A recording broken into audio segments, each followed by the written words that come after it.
ಪ್ರೀತಿಯ ಆಸರೆ ಟಿವಿ ವೀಕ್ಷಕರೆಲ್ಲರಿಗೂ ನಿಮ್ಮ ಪ್ರಶ್ನೆಗೆ ನಮ್ಮ ಉತ್ತರ ಈ ಕಾರ್ಯಕ್ರಮಕ್ಕೆ ಆತ್ಮೀಯ ಸ್ವಾಗತ. ಪ್ರಿಯ ವೀಕ್ಷಕರೇ, ಸತ್ಯವೇದದ ಕುರಿತಾಗಿರುವಂಥ ಅನೇಕ ಪ್ರಶ್ನೆಗಳಿಗೆ ನಮ್ಮ ತಜ್ಞ ಅಥವಾ ದೇವ ಸೇವಕರ ಮೂಲಕ ಕಳೆದ ಹಲವಾರು ಸಂಚಿಕೆಗಳಲ್ಲಿ ನಿಮ್ಮ ಅನೇಕ ಪ್ರಶ್ನೆಗಳನ್ನ ಉತ್ತರ ಕೊಡ್ತಾ ಬಂದಿದ್ದೇವೆ. ಪ್ರಿಯರೇ, ಇಂದು ಕೂಡ ನಿಮ್ಮ ಪ್ರಶ್ನೆಗಳಿಗೆ ಉತ್ತರ ಕೊಡುವುದಕ್ಕಾಗಿ, ನೀವು ಬರೆದು ಕಳಿಸಿರುವಂಥ ಪ್ರಶ್ನೆಗಳಿಗೆ, ನೀವು ಕೇಳುವಂಥ ಪ್ರಶ್ನೆಗಳಿಗೆ ಉತ್ತರ ಕೊಡುವುದಕ್ಕಾಗಿ ನಮ್ಮ ಮಧ್ಯದಲ್ಲಿ ಬೆಂಗಳೂರಿನಲ್ಲಿ ಸೇವೆ ಮಾಡುತ್ತಿರುವಂಥ ಪಾಸ್ಟರ್ ಜಾನ್ ಫಿಲಿಪ್ ಅವರಿದ್ದಾರೆ. ಅವರನ್ನು ನಿಮ್ಮೆಲ್ಲರ ಪರವಾಗಿ ಹಾಗೂ ಆಸರೆ ಟಿವಿಯ ಪರವಾಗಿ ಆತ್ಮೀಯವಾಗಿ ನಾನು ಸ್ವಾಗತ ಬಯಸ್ತಾ ಇದ್ದೇನೆ. ಪಾಸ್ಟರೇ, ನಿಮಗೆ ತುಂಬ ಧನ್ಯವಾದ. ನೀವು ನಮ್ಮ ಆಸರೆ ಕಾರ್ಯಕ್ರಮಕ್ಕಾಗಿ ಬಂದಿದ್ದೀರಿ. ವಿಶೇಷವಾಗಿ ಅನೇಕ ಜನರ ಪ್ರಶ್ನೆಗಳಿಗೆ ನೀವು ಉತ್ತರ ಕೊಡುವುದಕ್ಕಾಗಿ ನೀವು ಬಂದಿದ್ದೀರಿ. ನಿಮಗೆ ನಾನು ತಿರುಗುಂದವತ್ತು ಸ್ವಾಗತ ಬಯಸ್ತಾ ಇದ್ದೇನೆ. ಅಷ್ಟೇ, ಒಂದು ಯೋಹಾನ 4:4 ಹೇಳುವಂಥ ಒಂದು ವಾಕ್ಯ, ಅದರಲ್ಲಿ ನೀವಂತೂ ದೇವರಿಂದ ಹುಟ್ಟಿದವರಾಗಿದ್ದೀರಿ ಅಂದರೆ ಅಲ್ಲಿ ಆ ಒಂದು ಪ್ರಶ್ನೆಗೆ ಆ ಒಂದು ವಾಕ್ಯದಲ್ಲಿ ಒಂದು ದೇವರಿಂದ ಹುಟ್ಟಿದವರು, ಈ ಒಂದು ವಿಷಯದಲ್ಲಿ ಒಂದು ಪ್ರಶ್ನೆ ಉಂಟು ಅಷ್ಟೇ. ಅಂದರೆ ದೇವರಿಂದ ಹುಟ್ಟುವುದೆಂದರೇನು, ಅಥವಾ ದೇವರ ಮಕ್ಕಳು ಹೊಸದಾಗಿ ಅಥವಾ ಹುಟ್ಟುವುದು ಅಂದರೆ ಏನು ಅಷ್ಟೇ, ಅದು ಏನು ಯಾವುದೇ ರೀತಿ ಅಂತ ಹೇಳ್ಬೋದಾ? ಸೊ ದೇವರ ವಾಕ್ಯದಲ್ಲಿ ಮೊಟ್ಟ ಮೊದಲದಾಗಿ ನನ್ನನ್ನು ಈ ಕಾರ್ಯಕ್ರಮಕ್ಕೆ ಆಹ್ವಾನಿಸಿದಂಥ ನಿಮಗೆ ಆಸರೆ ಟಿವಿಯವರಿಗೆ ನಾನು ಪ್ರೀತಿಯ ವಂದನೆ ಸಲ್ಲಿಸುವನಾಗಿದ್ದೇನೆ. ನಾವು ದೇವರ ವಾಕ್ಯದಲ್ಲಿ ಗಮನಿಸುವಾಗ ದೇವರಿಂದ ಹುಟ್ಟುವುದು ಅಂತ ಹೇಳುವಾಗ ಅದು ದೇವರ ಮಕ್ಕಳಾಗುವುದು ಎಂಬುದಾಗಿ ನೋಡ್ತೇವೆ, ಅಥವಾ ಸಾಧಾರಣವಾಗಿ ನಾವು ಹೇಳುವ ಹಾಗೆ ರಕ್ಷಣೆಯ ಅನುಭವ ಎಂಬುದಾಗಿ ನೋಡ್ತೇವೆ. ಸೊ ಇಲ್ಲಿ ದೇವರ ವಾಕ್ಯದಲ್ಲಿ ದೇವರಿಂದ ಹುಟ್ಟುವುದು ಅಂದರೆ ಅರ್ಥ ನಾವು ಪ್ರಾರಂಭವಾಗಿ ರೋಮಪತ್ರಿಕೆ 9ನೇ ಅಧ್ಯಾಯ ಅದರ 6, 7, 8 ವಾಕ್ಯಗಳನ್ನು ಓದ್ಕೊಳ್ಳೋಣ. ಅಲ್ಲಿ ಅಪೊಸ್ತಲನಾದ ಪೌಲನು ಹೇಳುವುದನ್ನು ನಾವು ಕಾಣ್ತೇವೆ. ರೋಮಪತ್ರಿಕೆ 9ನೇ ಅಧ್ಯಾಯ ಅದರ 6, 7, 8 ವಾಕ್ಯಗಳು. ಓಕೆ, ನಾನು ಓದ್ತೇನೆ ವಾಕ್ಯವನ್ನು.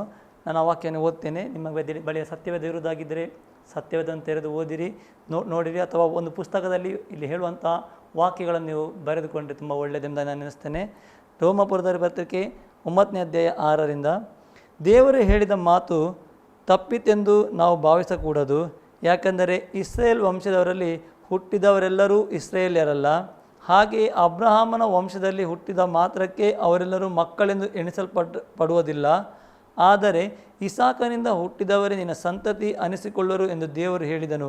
ಆ ಮಾತಿನ ಅರ್ಥವೇನೆಂದರೆ, ಶರೀರ ಸಂಬಂಧವಾಗಿ ಹುಟ್ಟಿದವರೆಲ್ಲರೂ ದೇವರ ಮಕ್ಕಳಲ್ಲ, ವಾಗ್ದಾನ ಸಂಬಂಧವಾಗಿ ಹುಟ್ಟಿದವರೇ ಅಬ್ರಹಾಮನ ಸಂತತಿಯವರೆಂದು ಎಣಿಸಲ್ಪಡುವರು ಎಂಬುದು. ಸೊ ಇಲ್ಲಿ ಈ ವಾಕ್ಯದಲ್ಲಿ ನೋಡುವಾಗ ಕೇವಲ ಇಸ್ರಾಯೇಲ್ ಕುಟುಂಬದಲ್ಲಿ ಅಥವಾ ಇಸ್ರಾಯೇಲ್ ಜನಾಂಗದಲ್ಲಿ ಹುಟ್ಟಿದ ಮಾತ್ರಕ್ಕೆ ಅವನು ಇಸ್ರಾಯೇಲಿನೆಂಬುದಾಗಿ ಕರೆಯಲ್ಪಡುವುದಿಲ್ಲ, ಅಥವಾ ಅಬ್ರಹಾಮನ ಸಂತತಿಯಲ್ಲಿ ಹುಟ್ಟಿದ ಮಾತ್ರಕ್ಕೆ ಅವನು ಅಬ್ರಹಾಮನ ಸಂತತಿಯುವಂಥ ಮಗನು ಎಂಬುದಾಗಿ ಕರೆಸಲ್ಪಡುವುದಿಲ್ಲ. ಇಲ್ಲಿ ಪೌಲನು ಸ್ಪಷ್ಟವಾಗಿ ಹೇಳ್ತಾ ಇದ್ದಾನೆ, ಇಸಾಕನಿಂದ ಹುಟ್ಟುವವನು ಮಾತ್ರವೇ ವಾಗ್ದಾನ ಸಂತತಿ ಎಂಬುದಾಗಿ ಇಲ್ಲಿ ವಾಕ್ಯ ಹೇಳ್ತಾ ಅರ್ಥ. ಮತ್ತೆ ಅದನ್ನು ವಿವರಿಸಿ ಹೇಳ್ತಾ ಇದ್ದಾನೆ. ಆ ಮಾತಿನ ಅರ್ಥವೇನೆಂದರೆ, ಶರೀರ ಸಂಬಂಧವಾಗಿ ಹುಟ್ಟಿದವರೆಲ್ಲರೂ ದೇವರ ಮಕ್ಕಳಲ್ಲ. ಹಾಗಾದರೆ ದೇವರ ಮಕ್ಕಳು ಅಂದರೆ ಯಾರು? ನಾವು 1 ಯೋಹಾನ 5ನೇ ಅಧ್ಯಾಯ 1ನೇ ವಾಕ್ಯದಲ್ಲಿ ನೋಡ್ತೇವೆ, ದೇವರಿಂದ ಹುಟ್ಟಿದವರು ಅಥವಾ ದೇವರ ಮಕ್ಕಳು ಯಾರು ಎಂಬುದಾಗಿ ನೋಡ್ತೇವೆ. 1 ಯೋಹಾನ 5:1. ಓಕೆ, ಯೇಸು ಕ್ರಿಸ್ತನೆಂದು ನಂಬುವ ಪ್ರತಿಯೊಬ್ಬನು ದೇವರಿಂದ ಹುಟ್ಟಿದವನಾಗಿದ್ದಾನೆ. ಇಲ್ಲಿ 1ನೇ ವಾಕ್ಯದಲ್ಲಿ ಯೇಸುವು ಕ್ರಿಸ್ತನೆಂದು ನಂಬುವ ಪ್ರತಿಯೊಬ್ಬನು ದೇವರಿಂದ ಹುಟ್ಟಿದವನಾಗಿದ್ದಾನೆ. ಅಂದರೆ ನೀವು ಹೇಳಬೇಕು ಅಂದರೆ ಯಾರು ಯೇಸುವಿನ ನಂಬ್ತಾರೋ, ಕ್ರಿಸ್ತನನ್ನು ನಂಬ್ತಾರೋ ಅವರು ದೇವರಿಂದ ಹುಟ್ಟಿದವರು. ಸೊ ಇಲ್ಲಿ ಯೇಸು ಮತ್ತು ಕ್ರಿಸ್ತನು 2 ಪದಗಳನ್ನು ನೋಡ್ತೇವೆ, 2 ಹೆಸರುಗಳು. ಯೇಸು ಕ್ರಿಸ್ತನು, ಯೇಸುವನ್ನು ಕ್ರಿಸ್ತನೆಂದು ನಂಬಬೇಕು. ಹಾಗಾದರೆ ಈ 2 ಹೆಸರಿನ ವ್ಯತ್ಯಾಸ ಏನು? ನಾವಂದ್ರೆ ಯಾವಾಗಲೂ ಯೇಸು ಕ್ರಿಸ್ತ ಅಂತ ಹೇಳ್ತೇವೆ, ಅಂದರೆ ಯೇಸುವನ್ನು ಕ್ರಿಸ್ತನು ಎಂಬುದಾಗಿ ನಂಬಬೇಕು. ಅಂದರೆ ಕ್ರಿಸ್ತನ್ ಅಂದರೆ ಏನು? ಸೊ ಇಲ್ಲಿ ಸಾಧಾರಣವಾಗಿ ಲೋಕದಲ್ಲಿ ನೋಡುವಾಗ ಜನರೆಲ್ಲರೂ ಕೂಡ ಯೇಸುವಿನಲ್ಲಿ ನಂಬಿಕೆ ಇಡ್ತಾರೆ. ಯೇಸುವಿನಲ್ಲಿ ನಂಬಿಕೆ ಇಟ್ಟ ಮಾತ್ರಕ್ಕೆ ಅವರು ರಕ್ಷಣೆ ಹೊಂದುವುದಿಲ್ಲ. ಇಲ್ಲಿ ಯೋಹಾನ್ ಹೇಳುವಾಗ ಯೇಸುವನ್ನು ಕ್ರಿಸ್ತನೆಂದು ನಂಬಬೇಕು. ಯೇಸುವನ್ನು ಕ್ರಿಸ್ತನೆಂದು ನಂಬುವುದೆಂಬುದಾಗಿ ಹೇಳುವಾಗ ಯೇಸು ಎನ್ನುವಂಥದ್ದು ಆ ಯೇಸುವಿನ ಮನುಷ್ಯತ್ವವನ್ನು ಸೂಚಿಸ್ತದೆ. ಕ್ರಿಸ್ತನು ಎನ್ನುವಂಥದ್ದು ಯೇಸುವಿನ ದೈವತ್ವವನ್ನು ಸೂಚಿಸ್ತದೆ. ಅದರಿಂದ ಮನುಷ್ಯನಾಗಿ ಹುಟ್ಟಿ ಬಂದಂಥ ಯೇಸುವನ್ನು ಆತನು ದೇವರು ಎಂಬುದಾಗಿ ಒಬ್ಬ ವ್ಯಕ್ತಿ ನಂಬಿ ಆತನನ್ನು ಅಂಗೀಕರಿಸುವಾಗ ಮಾತ್ರವೇ ಅವನು ದೇವರಿಂದ ಹುಟ್ಟಿದವನಾಗಿ ಕಾಣಲ್ಪಡ್ತಾನೆ. ಆಗ ಇಲ್ಲಿ ಯೇಸುವನ್ನು ಕ್ರಿಸ್ತನೆಂದು ನಂಬಬೇಕಾಗಿದ್ದರೆ, ಅಂಗೀಕರಿಸಬೇಕಾಗಿದ್ದರೆ ಅದಕ್ಕಿಂತ ಮುಂಚೆ ಕೆಲವೊಂದು ಘಟನೆಗಳು, ಸಂಗತಿಗಳು ಒಬ್ಬ ವ್ಯಕ್ತಿ ಜೀವಿತದಲ್ಲಿ ನಡೆಯುವಂಥದ್ದು ಅತ್ಯವಶ್ಯಕ. ಸೊ ಅದೇನೆಂದರೆ, ಒಬ್ಬ ವ್ಯಕ್ತಿಯ ಜೀವಿತದಲ್ಲಿ ಮನಸ್ಸಾಕ್ಷಿ ಅನ್ನೋದು ಇದೆ. ಪ್ರತಿಯೊಬ್ಬ ಮನುಷ್ಯನ ಜೀವಿತದಲ್ಲಿ ಮನಸ್ಸಾಕ್ಷಿ ಅನ್ನೋದು ಇದೆ. ಈ ಮನಸ್ಸಾಕ್ಷಿ ಏನು ಮಾಡ್ತದೆ, ಒಬ್ಬ ವ್ಯಕ್ತಿಯ ಜೀವಿತದಲ್ಲಿ ತಾನು ಮಾಡಿದ ತಪ್ಪುಗಳ ಕುರಿತಾಗಿ ಅದು ಸರಿಯಿಲ್ಲ ಎಂಬುದಾಗಿ ಅದು ಹೇಳ್ತದೆ. ಆಗ ತನ್ನ ಮನಸ್ಸಿನಲ್ಲಿ ತಾನು ತಪ್ಪು ಮಾಡಿದ್ದೇನೆ, ಪಾಪಿಯಾಗಿದ್ದೇನೆ ಅಂತಕ್ಕಂಥ ಒಂದು ಅರಿವು ಅವನಿಗೆ ಉಂಟಾಗ್ತದೆ. ಕೆಲವೊಮ್ಮೆ ಎಲ್ಲರಲ್ಲಿ ಕೂಡ ಅದು ಉಂಟಾಗಲಿಕ್ಕಿಲ್ಲ. ಯಾಕೆಂದರೆ ಆ ಮನಸ್ಸಾಕ್ಷಿ ಸತ್ತಿರುವವರೆಗೆ ಮನಸ್ಸಾಕ್ಷಿ ಕಾರ್ಯ ಮಾಡೋದಿಲ್ಲ. ಅಂದರೆ ನೀವು ಹೇಳೋದಂದರೆ ಪ್ರತಿಯೊಬ್ಬರಲ್ಲಿ ಮನಸ್ಸಾಕ್ಷಿ ಇರ್ತದೆ, ಆದರೆ ಅದೇ ಪಾಪದ ತಪ್ಪುಗಳಲ್ಲಿ ಮುಂದುವರಿತಾ ಹೋದಾಗ ಸ್ಟಾರ್ಟಿಗೆ ಹೇಳೋದಾದರೆ ಸುರಿಗೊಂದು ಚಿಕ್ಕ ತಪ್ಪು ಮಾಡುವಾಗ ಮನಸ್ಸಾಕ್ಷಿ ಹೇಳ್ತದೆ ತಪ್ಪು ಮಾಡಬಾರ್ದು. ಅವನು ಅದನ್ನು ಧಿಕ್ಕರಿಸಿ ಮತ್ತು ಮುಂದೆ ಹೋದರೆ ಅದನಂತರ ಅವನ ಮನಸ್ಸಾಕ್ಷಿ ಅಲ್ಲಿಗೆ ಕಠಿಣವಾಗಿ ಹೋಗ್ತದೆ ಅಥವಾ ಸತ್ತು ಹೋಗ್ತದೆ, ಅದು ಕ್ರಿಯೆ ಮಾಡುವುದಿಲ್ಲ. ಸೊ ಅದರಿಂದ ಆ ಮನಸ್ಸಾಕ್ಷಿ ಕ್ರಿಯೆ ಮಾಡದಿರುವಾಗ ನೆಕ್ಸ್ಟ್ ಬರುವಂಥದ್ದು ದೇವರ ವಾಕ್ಯ. ಸೊ ದೇವರ ವಾಕ್ಯ ದೇವರಾತ್ಮನ ಮೂಲಕವಾಗಿ ಒಬ್ಬ ವ್ಯಕ್ತಿಯ ಜೀವಿತದಲ್ಲಿ ಕಾರ್ಯ ಮಾಡುವಾಗ ಅಲ್ಲಿ ಅವನಿಗೆ ಪಾಪದ ಅರಿವು ಉಂಟಾಗ್ತದೆ. ಯೋಹಾನ ಸುವಾರ್ತೆ 16ನೇ ಅಧ್ಯಾಯ 8ನೇ ವಾಕ್ಯ ಹೇಳ್ತದೆ. ಯೋಹಾನ ಸುವಾರ್ತೆ 16ನೇ ಅಧ್ಯಾಯ ಅದರ 8ನೇ ವಾಕ್ಯದಲ್ಲಿ ನಾವು ಅದನ್ನು ಕಾಣ್ತೇವೆ. ಅಲ್ಲಿ ಯೇಸು ಕ್ರಿಸ್ತನು ಹೇಳುವಂಥದ್ದು ಮಾತನ್ನು ನಾವು ಕಾಣ್ತೇವೆ. ಯೋಹಾನ 16:8 ಆತನು ಬಂದು ಪಾಪ, ನೀತಿ, ನ್ಯಾಯ ತೀರುವಿಕೆ ಈ ವಿಷಯಗಳಲ್ಲಿ ಲೋಕಕ್ಕೆ ಅರುಹನ್ನು ಹುಟ್ಟಿಸುವನು. ಓಕೆ. ಸೊ ಇಲ್ಲಿ ಈ ವಾಕ್ಯ ನೋಡ್ತೇವೆ, ಆತನು ಬಂದು. ಆತನು ಅಂದರೆ ಇಲ್ಲಿ ಯೇಸು ಕ್ರಿಸ್ತನು ಹೇಳ್ತಾ ಇದ್ದಾನೆ. ಅದರಿಂದ ಆತನು ಎಂಬುದಾಗಿ ಹೇಳುವಾಗ ಪವಿತ್ರಾತ್ಮನು ಅಂದರೆ ಯೇಸು ಕ್ರಿಸ್ತನು ಎತ್ತಲ್ಪಟ್ಟ ಮೇಲೆ ಆತನ ಪರವಾಗಿ ಸಹಾಯಕನಾಗಿ ಈ ಲೋಕಕ್ಕೆ ಬರುವಂಥದ್ದು ಪವಿತ್ರಾತ್ಮನು. ಸೊ ಪವಿತ್ರಾತ್ಮನು ಈ ಲೋಕಕ್ಕೆ ಬರುವಾಗ ಆತನು ಮಾಡುವಂಥದ್ದು ಪಾಪ, ನೀತಿ, ನ್ಯಾಯ ತೀರ್ಪಿನ ಕುರಿತಾಗಿ ಲೋಕಕ್ಕೆ ಅರುಹನ್ನು ಹುಟ್ಟಿಸುವನು. ಸೊ ಲೋಕ ಅಂತ ಹೇಳುವಾಗ ಎಲ್ಲರಿಗೂ, ಎಲ್ಲ ಜನರಿಗೂ ಪವಿತ್ರಾತ್ಮನು ಪಾಪ, ನೀತಿ, ನ್ಯಾಯ ತೀರ್ಪಿನ ಕುರಿತಾದಂಥ ಅರುಹನ್ನು ತಾನು ಹುಟ್ಟಿಸ್ತಾನೆ. ಸೊ ಹಾಗೆ ಆ ಪಾಪದ ಕುರಿತಾದ ಅರುಹನ್ನು ಹುಟ್ಟಿಸುವಾಗ ಅದು ಅವನ ಮನಸ್ಸಿನಲ್ಲಿ ಅದು ಚುಚ್ಚುತ್ತದೆ. ನಾನು ಅಪರಾಧಿ, ನಾನು ಪಾಪಿ, ನಾನು ತಪ್ಪು ಮಾಡಿದ್ದೇನೆ ಎಂಬುದಾಗಿ. ಹಾಗೆ ತಪ್ಪು ಮಾಡಿದ ಒಬ್ಬ ವ್ಯಕ್ತಿಗೆ ಅದಕ್ಕೊಂದು ಪರಿಹಾರ ಕಂಡುಕೊಳ್ಳುವುದಕ್ಕಾಗಿ ಅವನು ಪ್ರಯತ್ನಿಸ್ತಾನೆ. ಆ ಪರಿಹಾರವನ್ನು ಅನೇಕರು ವಿವಿಧ ಕಡೆಗಳಲ್ಲಿ ಹುಡುಕ್ತಾರೆ. ಕೆಲವರು ಪುಣ್ಯಯಾತ್ರೆಯನ್ನು ಅಥವಾ ತೀರ್ಥಯಾತ್ರೆಯನ್ನು ಮಾಡೋದ್ರ ಮೂಲಕವಾಗಿ, ಪುಣ್ಯಕ್ಷೇತ್ರಗಳಿಗೆ ಭೇಟಿ ಮಾಡೋದ್ರ ಮೂಲಕವಾಗಿ, ಅಥವಾ ಪುಣ್ಯ ನದಿಗಳಲ್ಲಿ ಮುಳುಗುವುದರ ಮೂಲಕವಾಗಿ, ಅಥವಾ ದೇವರಿಗೆ ಏನು ಹಣ್ಣು ಕಾಯಿ ಅರ್ಪಿಸೋದ್ರ ಮೂಲಕವಾಗಿ, ಕಾಣಿಕೆ ಕೊಡೋದ್ರ ಮೂಲಕವಾಗಿ, ಅಥವಾ ಯಾವುದೋ ಒಂದು ಪುಣ್ಯಕ್ರಿಯೆ ಮಾಡೋದ್ರ ಮೂಲಕವಾಗಿ, ಹೀಗೆ ವಿವಿಧ ರೀತಿಗಳಲ್ಲಿ ಒಬ್ಬ ವ್ಯಕ್ತಿ ತನ್ನ ಪಾಪದ ಪರಿಹಾರಕ್ಕಾಗಿರ್ತಕ್ಕಂಥ ಒಂದು ಪ್ರಯತ್ನವನ್ನು ಅವನು ಮಾಡ್ತಾನೆ. ಸಾದರೆ ದೇವರ ವಾಕ್ಯ ಹೇಳ್ತದೆ, ದೇವರು ತನ್ನ ಆತ್ಮನ ಮೂಲಕವಾಗಿ, ವಾಕ್ಯದ ಮೂಲಕವಾಗಿ ಒಬ್ಬ ವ್ಯಕ್ತಿಗೆ ಪಾಪದ ಕುರಿತಾದ ಅರುಹನ್ನು ಹುಟ್ಟಿಸುವಾಗ ಅವನು ಮಾಡಬೇಕಾದದ್ದು ಆ ಪಾಪವನ್ನು ಕ್ಷಮಿಸುವುದಕ್ಕೆ ಶಕ್ತನಾದಂಥವನ ಬಳಿಗೆ ಹೋಗಿ ಅವನು ಪಶ್ಚಾತ್ತಾಪಪಟ್ಟು ಪಾಪದ ಅರಿಕೆ ಮಾಡಿ ಅವನು ಕ್ಷಮಾಪಣೆಯನ್ನು ಕೇಳಬೇಕು. ಹಾಗೆ ಕ್ಷಮಾಪಣೆಯನ್ನು ಕೇಳುವಾಗ ಅವನಿಗೆ ಕ್ಷಮಾಪಣೆ ಆಗ್ತದೆ. ಹೀಗೆ ಆ ಮನಸ್ಸು ಚುಚ್ಚುವಾಗ ಅವನು ಮಾಡಬೇಕಾದಂಥ ಒಂದು ಕಾರ್ಯ ನಾವು ಜ್ಞಾನೋಕ್ತಿಗಳ ಪುಸ್ತಕದಲ್ಲಿ ನೋಡ್ತೇವೆ. ಜ್ಞಾನೋಕ್ತಿಗಳ ಪುಸ್ತಕ 28ನೇ ಅಧ್ಯಾಯ ಅದರ 13ನೇ ವಾಕ್ಯ. ಜ್ಞಾನೋಕ್ತಿಗಳು 28 ಅದರ 13. ದೋಷಗಳನ್ನು ಮುಚ್ಚಿಕೊಳ್ಳುವವನಿಗೆ ಶುಭವಾಗದು, ಅವುಗಳನ್ನು ಒಪ್ಪಿಕೊಂಡು ಬಿಟ್ಟು ಬಿಡುವವನಿಗೆ ಕರುಣೆ ದೊರೆಯುವುದು. ಹಾಗೆ ಇಲ್ಲಿ ಈ ವಾಕ್ಯ ನೋಡ್ತೇವೆ, ದೋಷಗಳನ್ನು ಮುಚ್ಚಿಕೊಳ್ಳುವವನಿಗೆ ಶುಭ ಆಗುವುದಿಲ್ಲ. ಶುಭ ಅಂತ ಹೇಳುವಾಗ ಅವನಿಗೆ ಆಶೀರ್ವಾದ ಆಗುವುದಿಲ್ಲ, ಅವನಿಗೆ ಒಳ್ಳೆಯದಾಗುವುದಿಲ್ಲ. ಆದರೆ ಅವನೇನು ಮಾಡಬೇಕು? ಅವುಗಳನ್ನು ಒಪ್ಪಿಕೊಂಡು ಬಿಟ್ಟು ಬಿಡಬೇಕು. ಸೊ ಅನೇಕರು ನಾನು ತಪ್ಪು ಮಾಡಿದ್ದೇನೆ, ಪಾಪ ಮಾಡಿದ್ದೇನೆ ಎಂಬುದಾಗಿ ಹೇಳ್ತಾರೆ, ಆದರೆ ಅವರು ಅದನ್ನು ಬಿಟ್ಟು ಬಿಡುವುದಕ್ಕೆ ತಯಾರಾಗುವುದಿಲ್ಲ. ಸೊ ಇಲ್ಲಿ ದೇವರ ವಾಕ್ಯ ಹೇಳುವಂಥದ್ದು, ನಾವು ಕೇವಲ ನಾನು ತಪ್ಪು ಮಾಡಿದ್ದೇನೆ, ಪಾಪಿಯಾಗಿದ್ದೇನೆ ಎಂಬುದಾಗಿ ಹೇಳುವುದು ಮಾತ್ರವಲ್ಲ, ಅವನು ಆ ಪಾಪಗಳನ್ನು ಒಪ್ಪಿಕೊಂಡು ಅರಿಕೆ ಮಾಡಿ ಅದಕ್ಕೆ ಬಿಟ್ಟು ಬಿಡುವುದಕ್ಕಾಗಿ ಒಂದು ತೀರ್ಮಾನವನ್ನು ತಾನು ಮಾಡಬೇಕು. ಹಾಗೆ ತೀರ್ಮಾನ ಮಾಡುವಾಗ ಮಾತ್ರ ಅವನ ಪಾಪದ ಕ್ಷಮಾಪಣೆ ಆಗ್ತದೆ. ಸೊ ಆಗ ಆ ಪಾಪದ ಕ್ಷಮಾಪಣೆ ಆಗುವಾಗ ಅವನ ಸ್ವಭಾವಗಳಲ್ಲಿ ವ್ಯತ್ಯಾಸ ಆಗ್ತದೆ. ಈಗ ಅವನ ಪಾಪ ಕ್ಷಮಿಸಲ್ಪಟ್ಟಿದೆ ಅಂತ ಹೇಗೆ ಗೊತ್ತಾಗ್ತದೆ? ಈಗ ಒಬ್ಬ ವ್ಯಕ್ತಿ ತನ್ನ ಪಾಪಗಳನ್ನು ಅರಿಕೆ ಮಾಡ್ತಾನೆ, ಒಪ್ಕೊಳ್ತಾನೆ, ಅವನಿಗೆ ಆ ಪಾಪ ಕ್ಷಮಾಪಣೆ ಆಗಿದೆ ಅಂತ ಹೇಗೆ ಗೊತ್ತಾಗ್ತದೆ?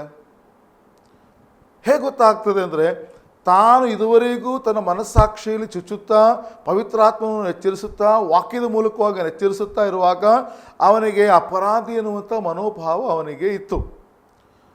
ಯಾವಾಗ ಅದನ್ನು ಒಪ್ಪಿಕೊಂಡು ಅರಿಕೆ ಮಾಡಿ ತಾನು ಬಿಟ್ಟುನೋ ಅವನಿಗೆ ಕ್ಷಮಾಪಣೆ ಸಿಕ್ತು.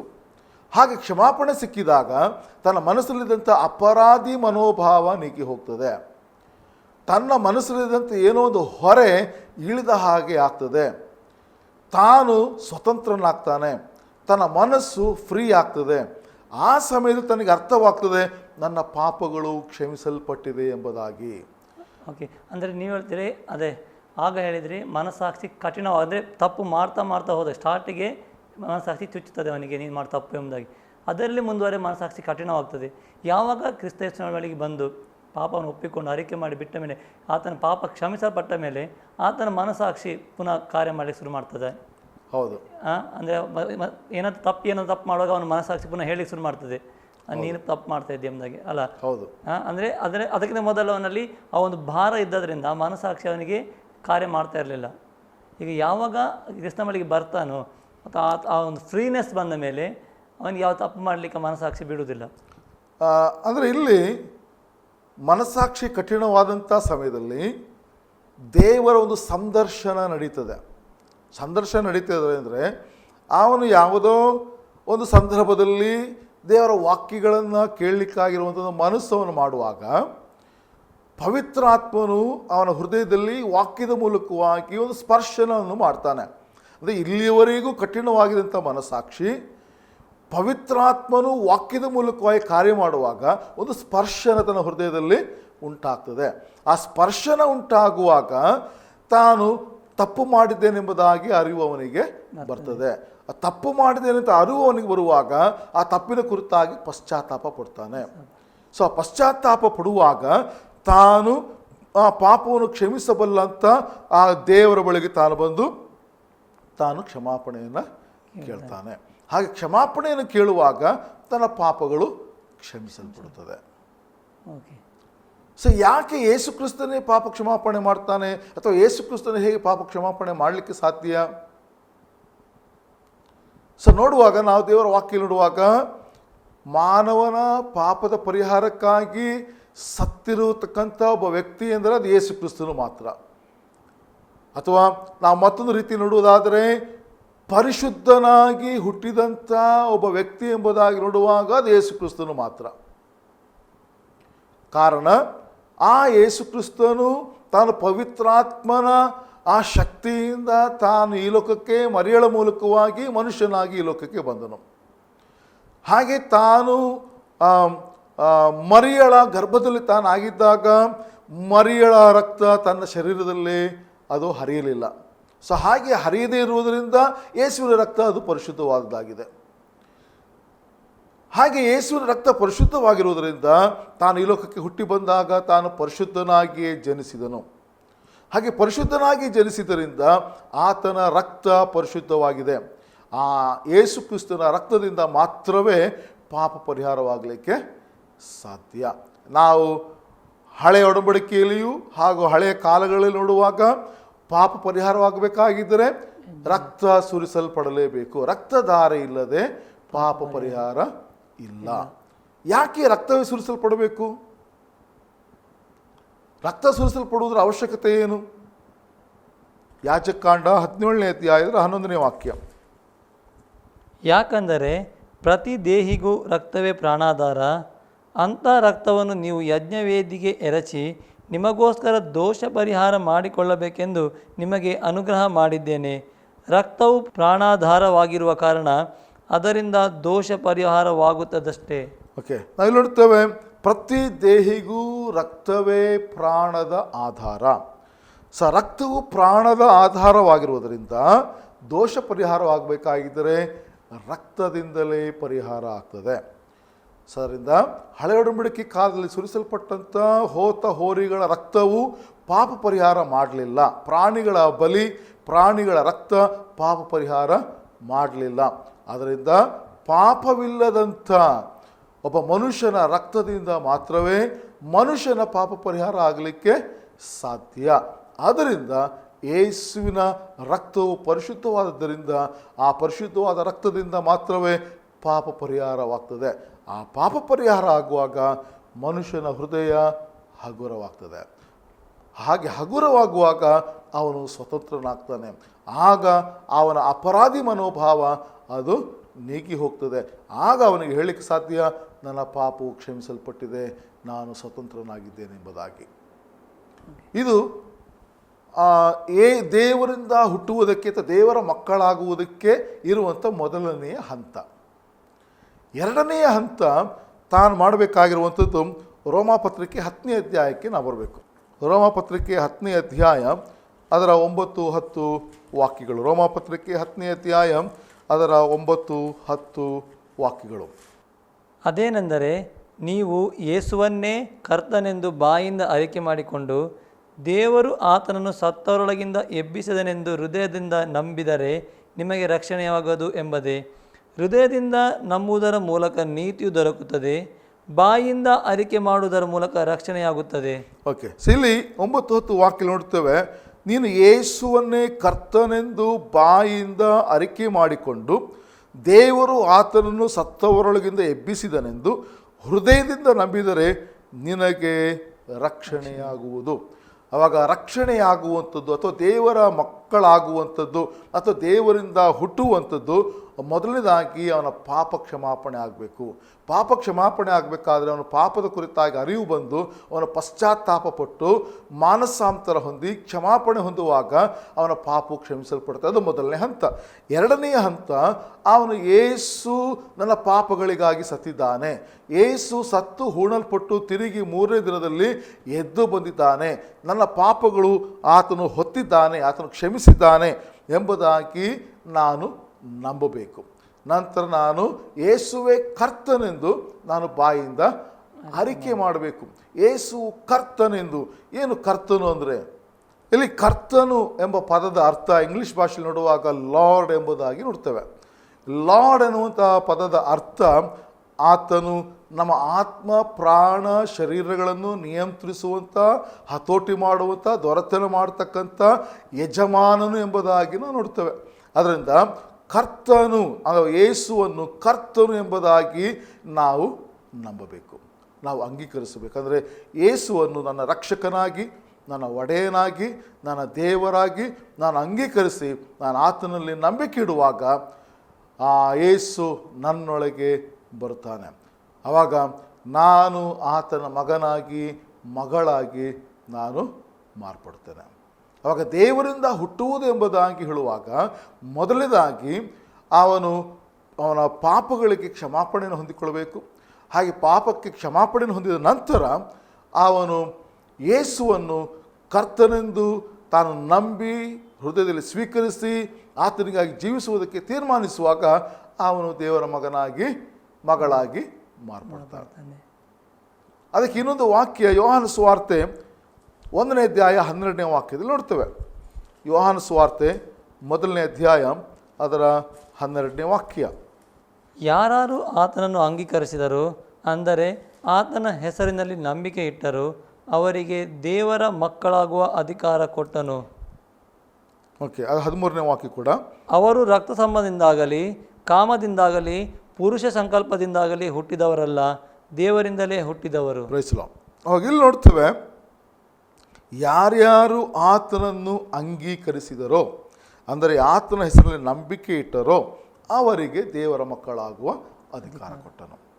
ಆವಾಗ ದೇವರಿಂದ ಹುಟ್ಟುವಂಥವನು ಅಂದರೆ ನಾವು 1 ಯೋಹಾನ 5:1 ಓದಿದ ಹಾಗೆ ಯೇಸುವನ್ನು ಕ್ರಿಸ್ತನೆಂದು ನಂಬುವವನು ದೇವರಿಂದ ಹುಟ್ಟುವನಾಗಿದ್ದಾನೆ.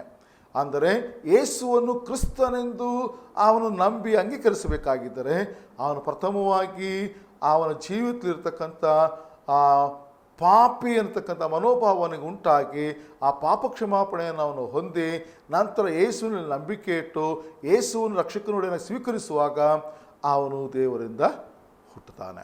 ಅವನೇ ದೇವರ ಮಗನು ಅಥವಾ ದೇವರ ಮಗಳು ಎಂಬುದಾಗಿ ನಾವು ನೋಡ್ತೇವೆ. ನಂತರ ನಾವು ನೋಡ್ತೇವೆ ಹೀಗೆ ರಕ್ಷಣೆಯ ಅನುಭವ ಅಥವಾ ದೇವರಿಂದ ಹುಟ್ಟುವಂಥ ಆ ವ್ಯಕ್ತಿಯ ಜೀವಿತದಲ್ಲಿ ಹುಟ್ಟುವಾಗ 4 ಸಂಗತಿಗಳು ಏಕಕಾಲದಲ್ಲಿ ನಡೀತದೆ. ಅಂದರೆ ಅವನು ಮೊದಲನೇದಾಗಿ ಪಶ್ಚಾತ್ತಾಪ ಪಟ್ಟು ಮಾನಸಾಂತರ ಹೊಂದಿ ದೇವರ ಮಗುವಾಗಿ ಮಾರ್ಪಡುವಂಥ ಸಮಯದಲ್ಲಿ ಒಂದು ಮಾನಸಾಂತರದ ಅನುಭವ ಅವನಿಗೆ ಆಗ್ತದೆ. ಎರಡನೇದಾಗಿ ಅವನು ನೀತೀಕರಿಸಲ್ಪಡುತ್ತಾನೆ ಅಥವಾ ನೀತಿವಂತನು ಎಂಬುದಾಗಿ ಎಣಿಸಲ್ಪಡುತ್ತಾನೆ. ಮೂರನೇದಾಗಿ ಅವನು ಹೊಸದಾಗಿ ಹುಟ್ಟುತ್ತಾನೆ. ನಾಲ್ಕನೇದಾಗಿ ಅವನ ಒಂದು ದತ್ತು ಪುತ್ರ ಸ್ವೀಕಾರ ಅವನಿಗೆ ನಡೀತದೆ. ಸೊ 4 ಸಂಗತಿಗಳು ಒಟ್ಟಿಗೆ ನಡೀತದೆ. ಅಂದರೆ ಒಂದು ಮಾನಸಾಂತರ ಹೊಂದಿ ತಾನು ಪಾಪ ಕ್ಷಮಾಪಣೆ ಹೊಂದುವುದರ ಜೊತೆಯಲ್ಲಿ ಅವನನ್ನು ನೀತಿವಂತನು ಎಂಬುದಾಗಿ ಪರಿಗಣಿಸಲಾಗ್ತದೆ. ಅಂದರೆ ಇದುವರೆಗೂ ಇದ್ದಂಥ ಪಾಪವು ನೀಗಿ ಹೋಗ್ತದೆ, ಅವನು ನೀತಿವಂತನಾಗಿ ಮಾರ್ಪಡುತ್ತಾನೆ. ಎರಡನೇದಾಗಿ ಅವನಲ್ಲಿ ನೂತನವಾದ ಸ್ವಭಾವ ಅವನಿಗೆ ಬರ್ತದೆ. ನೂತನವಾದ ಸ್ವಭಾವ ಬರುವಾಗ ಅವನು ನೂತನವಾಗಿ ಹುಟ್ಟುತ್ತಾನೆ. ನಂತರ ಅವನನ್ನು ದೇವರ ಕುಟುಂಬದಲ್ಲಿ ಅವನ ಮಗನನ್ನಾಗಿ ಅವನನ್ನು ಸ್ವೀಕಾರ ಮಾಡಲಾಗ್ತದೆ. ಸೊ ಹೀಗೆ ಈ 4 ಸಂಗತಿಗಳು ಅವನ ಜೀವಿತದಲ್ಲಿ ಏಕಕಾಲದಲ್ಲಿ ನಡೆಯುವಂಥದ್ದಾಗಿದೆ. ಸೊ ಅದರಿಂದ ಹಾಗೆ ಅವನು ದೇವರ ಮಗನಾಗಿ ಅವನು ಮಾರ್ಪಡುತ್ತಾನೆ. ಸೊ ಇಲ್ಲಿ ನೀತೀಕರಣ, ಸೊ ನೀತೀಕರಿಸುವುದು ಅಂದರೆ ಏನರ್ಥ? ಹೇಗೆ ಅವನು ನೀತಿವಂತನಾಗಿ ಮಾರ್ಪಡುತ್ತಾನೆ? ಒಬ್ಬ ಮನುಷ್ಯನು ತನ್ನ ಸ್ವಂತ ಪ್ರಯತ್ನದಿಂದ, ತನ್ನ ಪುಣ್ಯಕ್ರಿಯೆಗಳಿಂದ, ತನ್ನ ಸಾಮರ್ಥ್ಯದಿಂದ ಅವನು ನೀತಿವಂತನಾಗಿ ಮಾರ್ಪಡಲಿಕ್ಕೆ ಸಾಧ್ಯವಿಲ್ಲ. ಆದರೆ ಯೇಸು ಕ್ರಿಸ್ತನ ಮೂಲಕವಾಗಿ ಅವನು ನೀತಿವಂತನಾಗಿ ಮಾರ್ಪಡುತ್ತಾನೆ. ಯಾಕೆ ಸತ್ಯವೇದನೆ ಹೇಳ್ತಲ್ಲ ಅಂದರೆ ನೀತಿವಂತನಿಲ್ಲ ಒಬ್ಬನಾದರೂ ಇಲ್ಲ ಎಂಬುದಾಗಿ. ಆದರೆ ದೇವರ ಯೇಸುವಿನ ಮೂಲಕ ನಾವು ನೀತಿವಂತರಾಗಲಿಕ್ಕೆ ಸಾಧ್ಯ ಇದೆ. ಹಾಗಾದರೆ ಹೌದು. ನಾವು 2 ಕೊರಿಂಥ 5ನೇ ಅಧ್ಯಾಯ 2 ಕೊರಿಂಥ 5ನೇ ಅಧ್ಯಾಯ ಅದರ 21ನೇ ವಾಕ್ಯ. ನಾವು ಆತನಲ್ಲಿ ದೇವರಿಗೆ ಸಮರ್ಪಕವಾದ ನೀತಿ ಸ್ವರೂಪಿಗಳಾಗುವಂತೆ ದೇವರು ಪಾಪಜ್ಞಾನವಿಲ್ಲದ ಆತನನ್ನು ನಮಗೋಸ್ಕರ ಪಾಪ ಸ್ವರೂಪಿಯಾಗ ಮಾಡಿದನು. ಓಕೆ. ಸೊ ಇಲ್ಲಿ ನಾನು ನೋಡುವಂಥದ್ದು, ನಾವು ಆತನಲ್ಲಿ ದೇವರಿಗೆ ಸಮರ್ಪಕರಾದ ನೀತಿ ಸ್ವರೂಪಿಗಳಾಗುವಂತೆ ದೇವರು ಪಾಪಜ್ಞಾನವಿಲ್ಲದ ಆತನನ್ನು ನಮಗೋಸ್ಕರ ಪಾಪ ಸ್ವರೂಪಿಯಾಗ ಮಾಡಿದನು. ಆವಾಗ ನಮ್ಮ ಪಾಪಗಳನ್ನು ಯೇಸು ಹೊತ್ಕೊಂಡನು, ಯೇಸುವಿನ ನೀತಿಯನ್ನು ನಮಗೆ ಕೊಟ್ಟನು. ಸೊ ಹಾಗೆ ಆ ಯೇಸುವಿನ ನೀತಿ ನಮಗೆ ಬರುವಾಗ ನಾವು ನೀತಿವಂತರಾಗಿ ಮಾರ್ಪಡುತ್ತೇವೆ. ನಂತರ ಅಲ್ಲಿ ನಾವು ನೋಡುವಂಥದ್ದು, ಯೇಸು ನಮ್ಮ ಪಾಪಗಳನ್ನು ಆತನು ಹೊತ್ಕೊಳ್ತಾ ಇದ್ದಾನೆ. ನಾವು ಯೆಶಾಯನ ಪ್ರವಾದನೆ ಗ್ರಂಥ 53ನೇ ಅಧ್ಯಾಯದಲ್ಲಿ ಯೇಸು ಕ್ರಿಸ್ತನ ಕುರಿತಾದಂಥ ಪ್ರವಾದನೆಯನ್ನು ನಾವು ನೋಡ್ತೇವೆ. ಯೆಶಾಯನ ಪ್ರವಾದನೆ ಗ್ರಂಥ 53ನೇ ಅಧ್ಯಾಯ ಅದರ 12ನೇ ವಾಕ್ಯ. ಯೆಶಾಯ 53:12. ಇವನು ಇಂಥವನಾಗಿರುವುದರಿಂದ ನಾನು ಇವನಿಗೆ ದೊಡ್ಡವರ ಸಂಗಡ ಪಾಲು ಕೊಡುವೆನು. ಇವನು ಬಲಿಷ್ಠರೊಡನೆ ಸೂರೆಯನ್ನು ಹಂಚಿಕೊಳ್ಳುವನು. ತನ್ನ ಪ್ರಾಣವನ್ನು ದಾರೆ ಇರಿದು ಮರಣ ಹೊಂದಿ ದ್ರೋಹಿಗಳೊಂದಿಗೆ ತನ್ನನ್ನು ಎಣಿಸಿಕೊಂಡು ಬಹುಜನ ದ್ರೋಹಿಗಳ ಪಾಪವನ್ನು ಹೊರುತ್ತಾ ಅವರಿಗಾಗಿ ವಿಜ್ಞಾಪನೆ ಮಾಡಿದನಲ್ಲ. ಇಲ್ಲಿ ನೋಡ್ತೇವೆ, ದ್ರೋಹಿಗಳೊಂದಿಗೆ ಅಂದರೆ ತನ್ನ ಪ್ರಾಣವನ್ನು ದಾರೆ ಎರೆದು ಮರಣ ಹೊಂದಿ ದ್ರೋಹಿಗಳೊಂದಿಗೆ ತನ್ನನ್ನು ಎಣಿಸಿಕೊಂಡು ಬಹುಜನ ದ್ರೋಹಿಗಳ ಪಾಪವನ್ನು ಹೊರುತ್ತಾ ಅವರಿಗಾಗಿ ವಿಜ್ಞಾಪನೆ ಮಾಡಿದನು. ಆಗ ಇದು ಯೇಸು ಕ್ರಿಸ್ತನು ಹುಟ್ಟುವುದಕ್ಕಿಂತ ಸುಮಾರು 750 ವರ್ಷಗಳಿಗಿಂತ ಮೊದಲೇ ಪ್ರವಾದಿಯಾದ ಯೆಶಾಯನ ಮೂಲಕವಾಗಿ ದೇವರಾತ್ಮನು ಪ್ರವಾದಿಯಾದ ಯೆಶಾಯನ ಮೂಲಕವಾಗಿ ಹೇಳಿಸಿದಂಥ ಮಾತದು. ಸೊ ಅಲ್ಲಿ ನಾವು ನೋಡ್ತೇವೆ ಯೇಸು ಕ್ರಿಸ್ತನು ತಾನು ಬಹುಜನರ ಪಾಪಗಳನ್ನು ತಾನು ಹೊತ್ತುಕೊಂಡನು. ಸೊ ಬಹುಜನರ ಪಾಪಗಳನ್ನು ತಾನು ಹೊತ್ತುಕೊಳ್ಳುವುದರ ಮೂಲಕ ತನ್ನ ನೀತಿಯನ್ನು ಅವರಿಗೆ ತಾನು ವರ್ಗಾಯಿಸ್ತಾ ಇದ್ದಾನೆ. ಯಾಕೆಂದರೆ ನಾವಾಗಿ ನೀತಿವಂತರಾಗಲಿಕ್ಕೆ ಸಾಧ್ಯವಿಲ್ಲ. ನಮ್ಮ ಶಕ್ತಿಯಿಂದ, ನಮ್ಮ ಸಾಮರ್ಥ್ಯದಿಂದ, ನಮ್ಮ ಪುಣ್ಯಕ್ರಿಯೆಗಳಿಂದ ನಾವು ನೀತಿವಂತರಾಗಲಿಕ್ಕೆ ಸಾಧ್ಯವಿಲ್ಲ. ಅಥವಾ ನಾವು ಕೊಡುವಂಥ ಕಾಣಿಕೆಯಿಂದ ನಾವು ನೀತಿವಂತರಾಗಲಿಕ್ಕೆ ಸಾಧ್ಯವಿಲ್ಲ. ಅಥವಾ ನಮ್ಮ ಪುಣ್ಯಕ್ರಿಯೆಗಳಿಂದ ನಾವು ನೀತಿವಂತರಾಗಲಿಕ್ಕೆ ಸಾಧ್ಯವಿಲ್ಲ. ಅದು ಕೇವಲ ಯೇಸು ಕ್ರಿಸ್ತನ ಆ ನೀತಿಯಿಂದ ಮಾತ್ರವೇ ನಾವು ನೀತಿವಂತರಾಗಲಿಕ್ಕೆ ಸಾಧ್ಯ. ನಾವು ಎಫೆಸ ಪತ್ರಿಕೆ 2ನೇ ಅಧ್ಯಾಯ 8ನೇ ವಾಕ್ಯದಲ್ಲಿ ಕೂಡ ನೋಡ್ತೇವೆ ನಾವು ಹೇಗೆ ನಾವು ರಕ್ಷಣೆಯನ್ನು ಹೊಂದುತ್ತೇವೆ ಎಂಬುದಾಗಿ. ಎಫೆಸ ಪತ್ರಿಕೆ 2ನೇ ಅಧ್ಯಾಯ ಅದರ 8ನೇ ವಾಕ್ಯ. ನಂಬಿಕೆಯ ಮೂಲಕ ಕೃಪೆಯಿಂದಲೇ ರಕ್ಷಣೆ ಹೊಂದಿದವರಾಗಿದ್ದೀರಿ. ಆ ರಕ್ಷಣೆಯು ನಿಮ್ಮಿಂದುಂಟಾದದಲ್ಲ, ಅದು ದೇವರ ವರವೇ, ಅದು ಪುಣ್ಯಕ್ರಿಯೆಗಳಿಂದ ಉಂಟಾದದಲ್ಲ. ಓಕೆ, ಸೊ ನಾವಿಲ್ಲಿ ನೋಡ್ತೇವೆ ನಂಬಿಕೆಯ ಮೂಲಕ ಕೃಪೆಯಿಂದ ರಕ್ಷಣೆ ಹೊಂದಿದ್ದೇವೆ. ನಂಬಿಕೆಯ ಮೂಲಕ ಕೃಪೆಯಿಂದ. ಆವಾಗ ಒಂದು, ನಾವು ಆತನಲ್ಲಿ ನಂಬಿಕೆ ಇಡ್ತೇವೆ. ಎರಡನೇದು ಆತನ ಕೃಪೆ. ಏನು ಕೃಪೆ ಅಂದರೆ, ನಾವು ನಮಗೆ ಯಾವ ಯೋಗ್ಯತೆಗಳು ಸಾಮರ್ಥ್ಯಗಳು ಇಲ್ಲದಿರುವಾಗ ನಮ್ಮನ್ನು ಸಮರ್ಥರನ್ನಾಗಿ ಮಾಡುವಂಥ ಆತನ ದಯೆಗೆ ನಾವು ಕೃಪೆ ಎಂಬುದಾಗಿ ಕರೀತೇವೆ. ಆವಾಗ ನಮ್ಮಲ್ಲಿ ಯಾವ ಯೋಗ್ಯತೆಗಳು ಇಲ್ಲ. ಸೊ ನಮ್ಮನ್ನು ಆರಿಸಿಕೊಳ್ಳುವಾಗ ಆತ ನಮಗಾಗಿ ಪ್ರಾಣ ಕೊಡುವಂಥ ಸಮಯದಲ್ಲಿ ನಾವು ಎಂಥವರಾಗಿದ್ದೆವು. ನಾವು ರೋಮಪತ್ರಿಕೆ 5ನೇ ಅಧ್ಯಾಯ ಅದರ 6ನೇ ವಾಕ್ಯದಿಂದ ನೋಡುವಾಗ, ಅದರ 6ರಿಂದ 10 ವಾಕ್ಯಗಳನ್ನು ಗಮನಿಸುವಾಗ ಅಲ್ಲಿ ನಾವು 4 ಅಂಶಗಳನ್ನು ಕಾಣ್ತೇವೆ. ನಾವು ಎಂಥವರಾಗಿದ್ದೆವು. ರೋಮಪತ್ರಿಕೆ 5ನೇ ಅಧ್ಯಾಯ ಅದರ 6ನೇ ವಾಕ್ಯದಿಂದ, ನಾವು ಅಶಕ್ತರಾಗಿದ್ದಾಗಲೇ ಕ್ರಿಸ್ತನು ನೇಮಿತ ಕಾಲದಲ್ಲಿ ಭಕ್ತಿಹೀನರಿಗೋಸ್ಕರ ಪ್ರಾಣ ಕೊಟ್ಟನು. ಸೊ ಇಲ್ಲಿ 6ನೇ ವಾಕ್ಯದಲ್ಲಿ ಮೊದಲನೇದಾಗಿ ನೋಡ್ತೇವೆ, ನಮಗಾಗಿ ಯೇಸು ಕ್ರಿಸ್ತನು ಪ್ರಾಣ ಕೊಟ್ಟಾಗ, ಯೇಸು ಕ್ರಿಸ್ತನು ನಮ್ಮನ್ನು ಆರಿಸಿಕೊಂಡಾಗ, ಯೇಸು ಕ್ರಿಸ್ತನು ನಮ್ಮನ್ನು ಪ್ರೀತಿಸಿದಾಗ ನಾವು ಎಂಥವರಾಗಿದ್ದೆವು. ಅಲ್ಲಿ ನೋಡ್ತೇವೆ, ನಾವು ಅಶಕ್ತರು.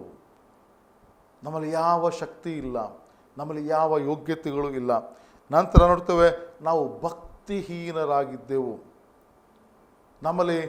ನಮ್ಮಲ್ಲಿರ್ತಕ್ಕಂಥ ಈ ಭಕ್ತಿ ಯಾವುದು ಕೂಡ ಯಾವ ಪ್ರಯೋಜನಕ್ಕೂ ಬರುವಂಥದ್ದಲ್ಲ. ಸೊ ಅದರಿಂದ ಪೌಲನು ಹೇಳುವಾಗ ನಾವು ಅಶಕ್ತರಾಗಿದ್ದೆವು, ನಾವು ಭಕ್ತಿಹೀನರಾಗಿದ್ದೆವು. ಅಂತಹ ಸಂದರ್ಭದಲ್ಲಿ ಯೇಸು ನಮ್ಮನ್ನು ಪ್ರೀತಿಸಿ ನಮಗಾಗಿ ತನ್ನ ಪ್ರಾಣ ಕೊಟ್ಟನು. ಆಗ ಪೌಲನು ಹೇಳುವುದರಲ್ಲಿ ಅರ್ಥ ಇದೆ, ನೀತಿವಂತನು ಒಬ್ಬನೂ ಇಲ್ಲ, ಯಾರೂ ಇಲ್ಲ ಎಂಬುದಾಗಿ. ಎಲ್ಲರೂ ದೇವರ ಮಹಿಮೆಯನ್ನು ಹೊಂದದೇ ಹೋಗಿದ್ದಾರೆ. ಆಗ ನೀತಿವಂತನು ಒಬ್ಬನೂ ಇಲ್ಲ. ಸೊ ಒಬ್ಬನೂ ಇಲ್ಲ ಅಂತ ಹೇಳೋಕ್ಕೆ ಕಾರಣ ಇದೇನೆ.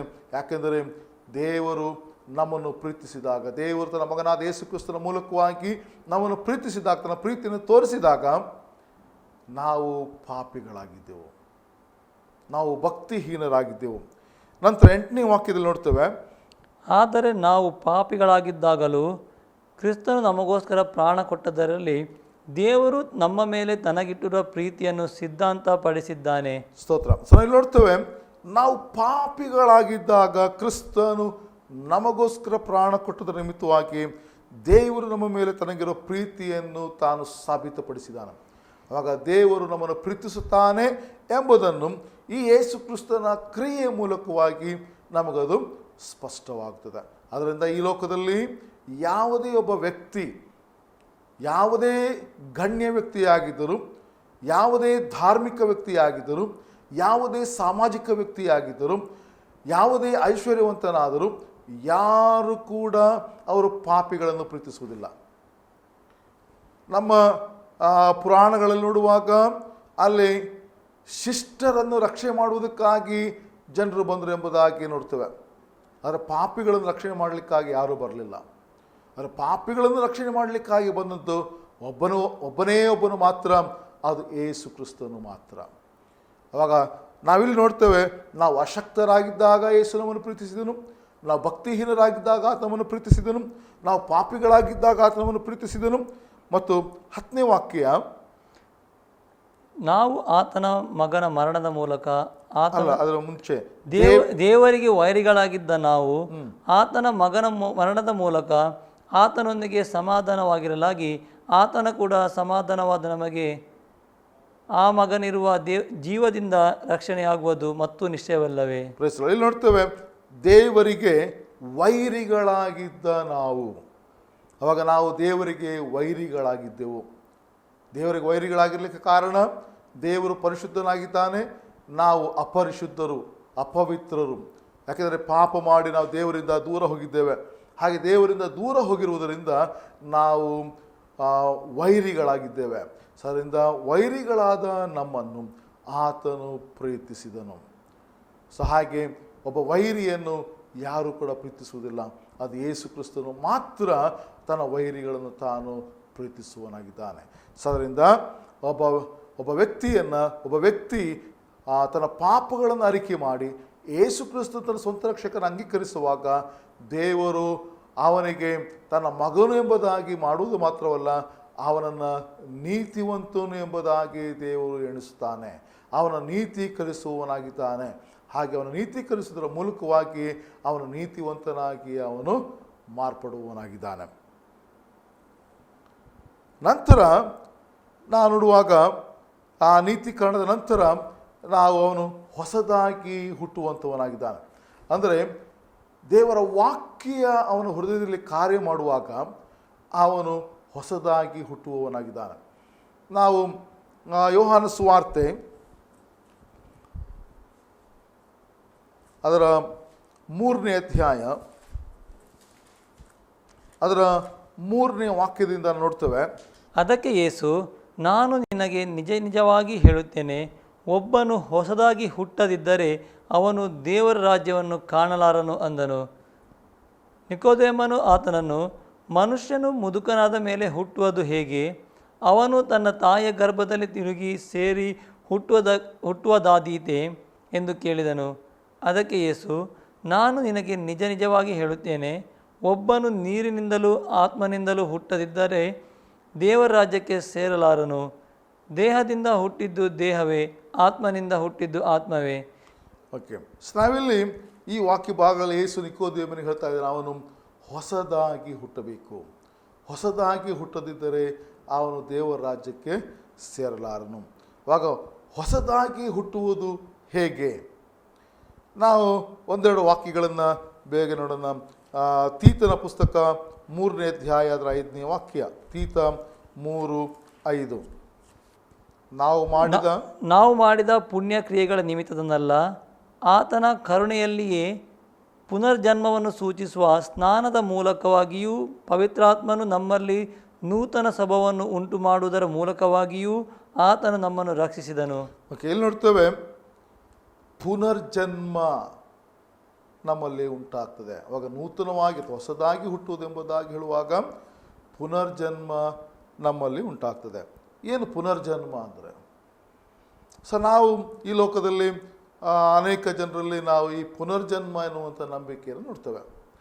ಪುನರ್ಜನ್ಮ, ಅವರ ಪ್ರಕಾರ ಪುನರ್ಜನ್ಮ ಅಂದರೆ ಅವನು ಮನುಷ್ಯನಾಗಿ ಹುಟ್ಟಿ ಬದುಕಿ ಬಾಳಿ ನಂತರ ಸತ್ತ ಮೇಲೆ ಅವನು ಕೆಟ್ಟ ಕಾರ್ಯಗಳನ್ನು ಮಾಡಿ ಸತ್ತಿದ್ರೆ ಅವನು ಪುನಃ ಮತ್ತೊಂದು ಅವತಾರ ಎತ್ತಿ ಬರ್ತಾನೆ, ಅಥವಾ ಮತ್ತೊಂದು ಜೀವವನ್ನು ತೆಗೆದವನು ಬರ್ತಾನೆ. ಅದಕ್ಕೆ ಪುನರ್ಜನ್ಮ ಎಂಬುದಾಗಿ ಕರೀತೇವೆ. ಆದರೆ ದೇವರ ವಾಕ್ಯದಲ್ಲಿ ಪುನರ್ಜನ್ಮ ಎಂಬುದಾಗಿ ಹೇಳುವಾಗ ಅವನು ನೂತನ ಸ್ವಭಾವದೊಟ್ಟಿಗೆ ಅವನು ತಿರುಗಿ ಅವನು ಹುಟ್ಟಿ ಬರುವಂಥದ್ದು. ಅಂದರೆ ನೂತನ ಸ್ವಭಾವವನಲ್ಲಿ ಉಂಟಾಗುವಂಥದ್ದು. ಹಳೆಯ ಸ್ವಭಾವಗಳು ಹೋಗಿ ಅವನ ಹಳೆಯ ಜೀವಿತ ಮಾರ್ಪಟ್ಟು ಮನ ಪರಿವರ್ತನೆಯಾಗಿ ಅವನು ದೇವರ ಕಡೆಗೆ ತಿರುಗಿ ಬರುವಾಗ ಒಂದು ನೂತನ ವ್ಯಕ್ತಿಯಾಗಿ, ನೂತನ ಸೃಷ್ಟಿಯಾಗಿ ಮಾರ್ಪಡುತ್ತಾನೆ.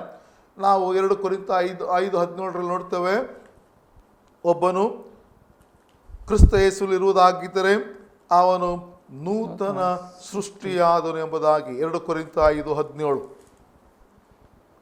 ಹೀಗಿರಲಾಗಿ ಯಾವನಾದರೂ ಕ್ರಿಸ್ತನಲ್ಲಿದ್ದರೆ ಅವನು ನೂತನ ಸೃಷ್ಟಿಯಾದನು, ಇಗೋ ಪೂರ್ವಸ್ಥಿತಿ ಹೋಗಿ ಎಲ್ಲ ನೂತನವಾಯಿತು. ಸೊ ಇಲ್ಲಿ ನೋಡ್ತೇವೆ, ಯಾವನಾದರೂ ಕ್ರಿಸ್ತನಲ್ಲಿ ಇದ್ದರೆ ಅಥವಾ ಕ್ರಿಸ್ತನೊಳಗೆ ಅವನಿರಬೇಕು. ಸೊ ನಾನು ಕ್ರಿಸ್ತನಲ್ಲಿಯೂ ಕ್ರಿಸ್ತನ ವಾಕ್ಯಗಳು ನಮ್ಮಲ್ಲಿ ಇರುವಾಗ ನಾವೇನಾಗ್ತೇವೆ? ಹೊಸದಾಗಿ ಮಾರ್ಪಡುತ್ತೇವೆ, ಹೊಸ ವ್ಯಕ್ತಿಗಳಾಗ್ತೇವೆ. ಹಾಗೆ ಹೊಸ ವ್ಯಕ್ತಿಗಳಾಗಿ ನಾವು ಮಾರ್ಪಡುವಾಗ ನಾವು ನೂತನ ಸೃಷ್ಟಿಯಾಗ್ತೇವೆ. ನಾವು 1 ಪೇತ್ರ 1 ಪೇತ್ರ ಮೊದಲನೇ ಅಧ್ಯಾಯಕ್ಕೆ ನಾವು ಬರುವ 1 ಪೇತ್ರ ಮೊದಲನೇ ಅಧ್ಯಾಯ ಅದರ 23ನೇ ವಾಕ್ಯ. ನೀವು ಪುನರ್ಜನ್ಮ ಹೊಂದಿದವರಾಗಿದ್ದೀರಲ್ಲ, ಆ ಜನ್ಮವು ನಾಶವಾಗುವ ಬೀಜದಿಂದ ಉಂಟಾದದ್ದಲ್ಲ, ನಾಶವಾಗದ ಬೀಜದಿಂದಲೇ ಉಂಟಾದದ್ದು. ಅದು ದೇವರ ಸದಾ ಜೀವವುಳ್ಳ ವಾಕ್ಯದ ಮೂಲಕವಾಗಿ ಉಂಟಾಯಿತು. ಓಕೆ, ನಾವಿಲ್ಲಿ ಈ ವಾಕ್ಯ ನೋಡ್ತೇವೆ. ಅಪೊಸ್ತಲನಾದ ಪೇತ್ರನು ಹೇಳುವಾಗ ನೀವು ಪುನರ್ಜನ್ಮ ಹೊಂದಿದವರಾಗಿದ್ದೀರಿ. ಹೇಗೆ ಪುನರ್ಜನ್ಮ ಹೊಂದಿದ್ದೀರಿ?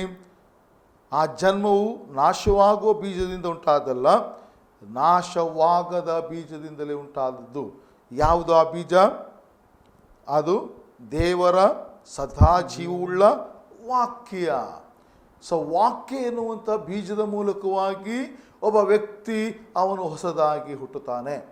ಆವಾಗ ಆ ವಾಕ್ಯ ಒಬ್ಬ ವ್ಯಕ್ತಿಯ ಜೀವಿತದಲ್ಲಿ ಕಾರ್ಯ ಮಾಡುವಾಗ, ಅಥವಾ ವಾಕ್ಯ ಅವನ ಜೀವಿತದಲ್ಲಿ ಕಾರ್ಯ ಮಾಡುವುದಕ್ಕಾಗಿ ಒಬ್ಬ ವ್ಯಕ್ತಿ ಅನುಮತಿಸುವಾಗ, ಆ ವಾಕ್ಯ ಅವನ ಹೃದಯದಲ್ಲಿ ಕಾರ್ಯ ಮಾಡ್ತದೆ. ಆ ವಾಕ್ಯ ಅವನ ಹೃದಯದಲ್ಲಿ ಕಾರ್ಯ ಮಾಡುವಾಗ ಅದು ಅವನನ್ನು ಶುದ್ಧಿ ಮಾಡ್ತದೆ. ಆ ವಾಕ್ಯ ಅವನನ್ನು ತೊಳೆಯುತ್ತದೆ. ಆ ವಾಕ್ಯ ಅವನನ್ನು ತೊಳೆಯುವಾಗ ಅವನು ನೂತನ ಸೃಷ್ಟಿಯಾಗಿ ಮಾರ್ಪಡುತ್ತಾನೆ. ನಾವು ಯೋಹಾನ ಸುವಾರ್ತೆಯನ್ನು ಓದಿ 3ನೇ ಅಧ್ಯಾಯದಲ್ಲಿ ಒಬ್ಬನು ಹೊಸದಾಗಿ ಹುಟ್ಟಬೇಕು. ಹೇಗೆ ಹುಟ್ಟಬೇಕು? ಅವನು ನೀರಿನಿಂದಲೂ ಆತ್ಮದಿಂದಲೂ ಹುಟ್ಟಬೇಕು. ಹಾಗಾದರೆ ನೀರಿನಿಂದಲೂ ಆತ್ಮದಿಂದಲೂ ಹುಟ್ಟುವುದಂದ್ರೆ ಏನು?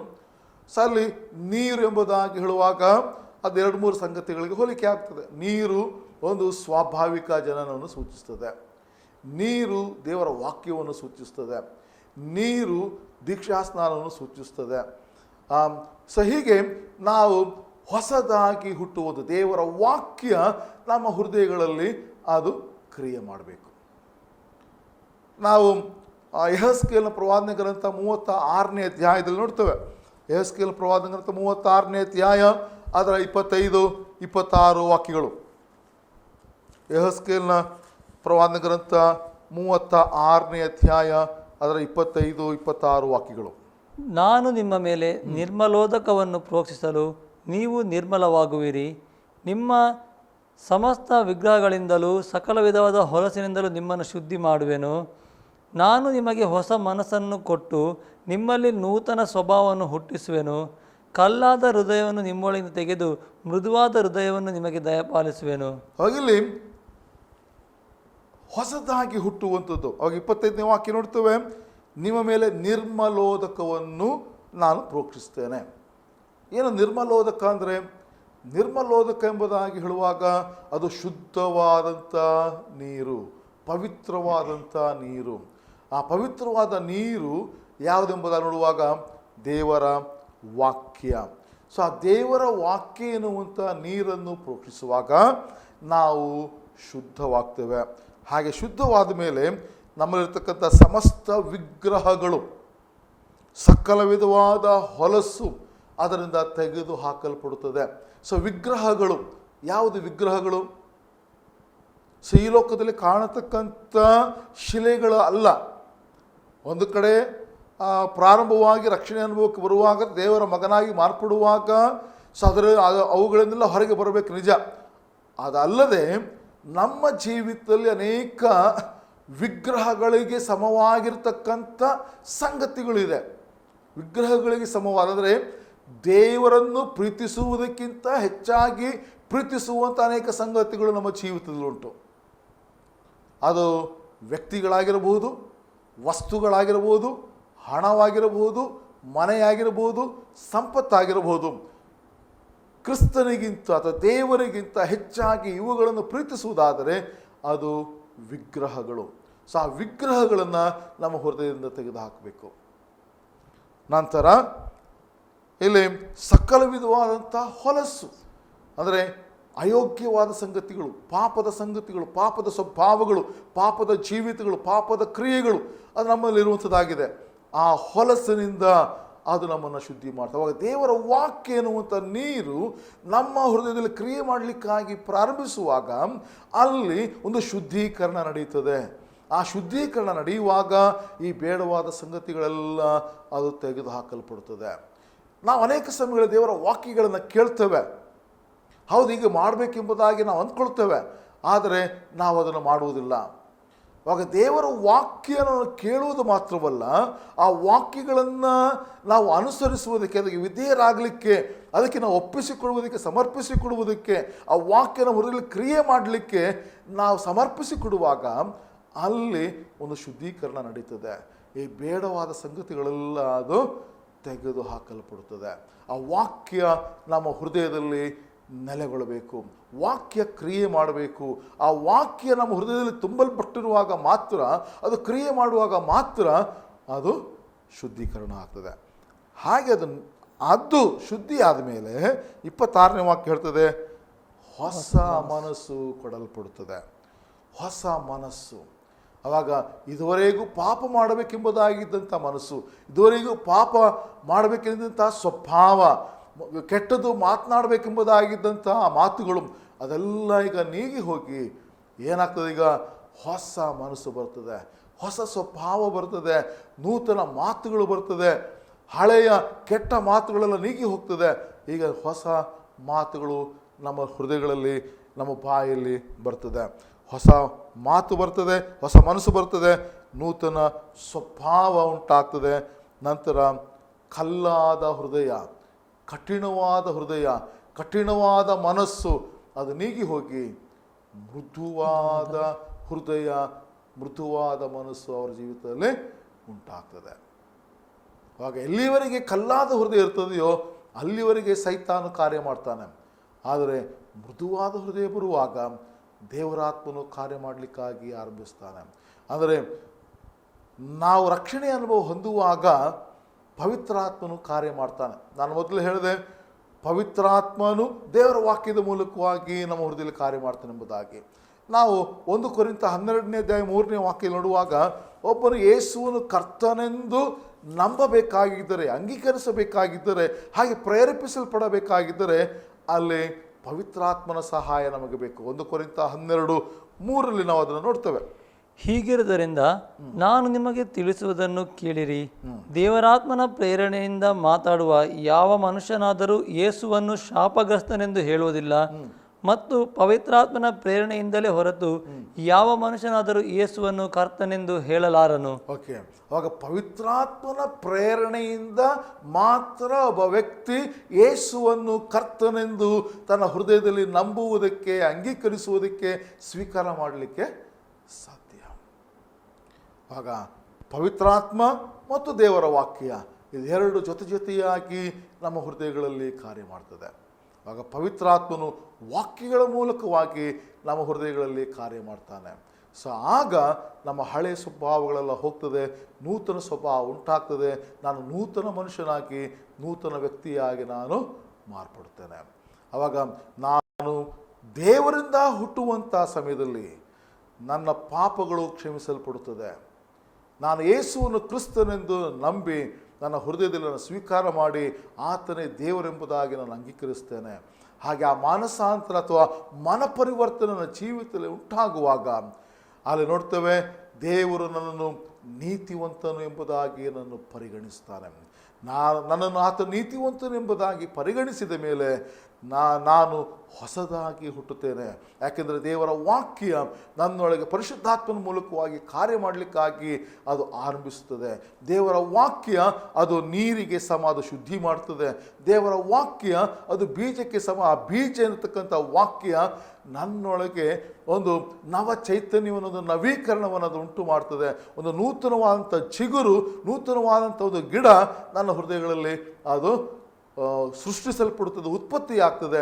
ಸೊ ಅದರ ಮೂಲಕವಾಗಿ ಅಲ್ಲಿ ನೋಡುವಂಥದ್ದು ಆ ಒಂದು ಪುನರ್ಜನ್ಮದ ಅನುಭವ, ಒಂದು ಪುನರ್ಜನ್ಮ ಅಥವಾ ಹೊಸದಾಗಿ ಹುಟ್ಟುವಂಥ ಒಂದು ಅನುಭವ ನನ್ನ ಜೀವಿತದಲ್ಲಿ ನಾನು ಕಾಣಲಿಕ್ಕೆ ಸಾಧ್ಯ.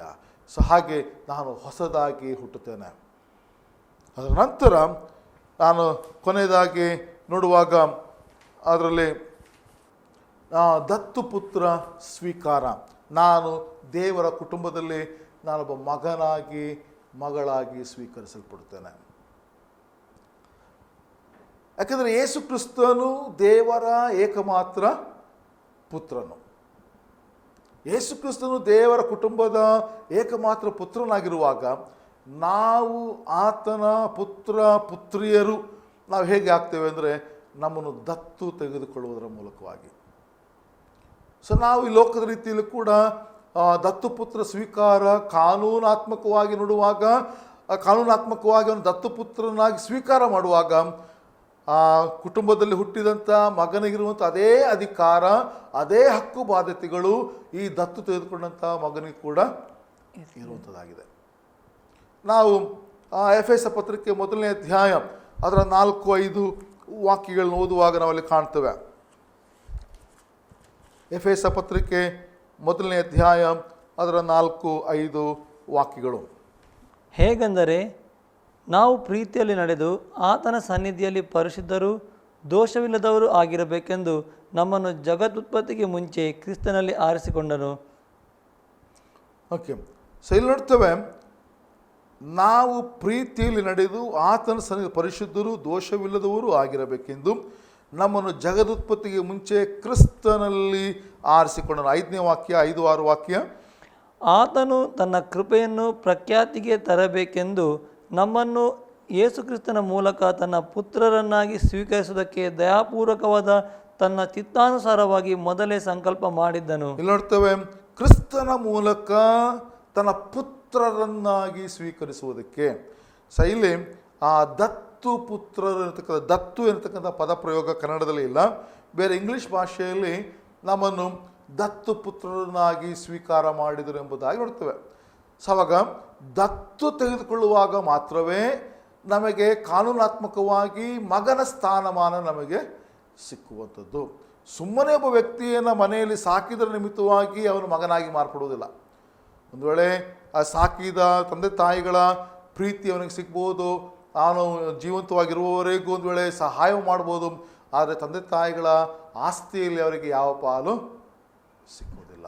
ಆ ಆಸ್ತಿಯಲ್ಲಿ ಪಾಲು ಸಿಕ್ಕಬೇಕಾಗಿದ್ದರೆ ಅವನು ಕಾನೂನಾತ್ಮಕವಾದಂಥ ದತ್ತು ಪುತ್ರನಾಗಿ ಅವನು ಮಾರ್ಪಡಬೇಕು. ಹಾಗೆ ದತ್ತು ಪುತ್ರನಾಗಿ ಮಾರ್ಪಡುವಾಗ ಮಾತ್ರವಷ್ಟೇ ಅವನಿಗೆ ಆ ಕುಟುಂಬದ ಎಲ್ಲ ಆಸ್ತಿ ಸಂಪತ್ತುಗಳಿಗೆ ಅವನು ಕೂಡ ಹಕ್ಕುದಾರನಾಗಿ ಮಾರ್ಪಡ್ತಾನೆ. ಹಾಗೆ ನಾವು ದತ್ತುಪುತ್ರರಾಗಿ ಮಾರ್ಪಟ್ಟಿರುವುದರಿಂದ ನಮಗೆ ಎಲ್ಲ ಅಧಿಕಾರವೂ ಕೊಡಲ್ಪಟ್ಟಿದೆ.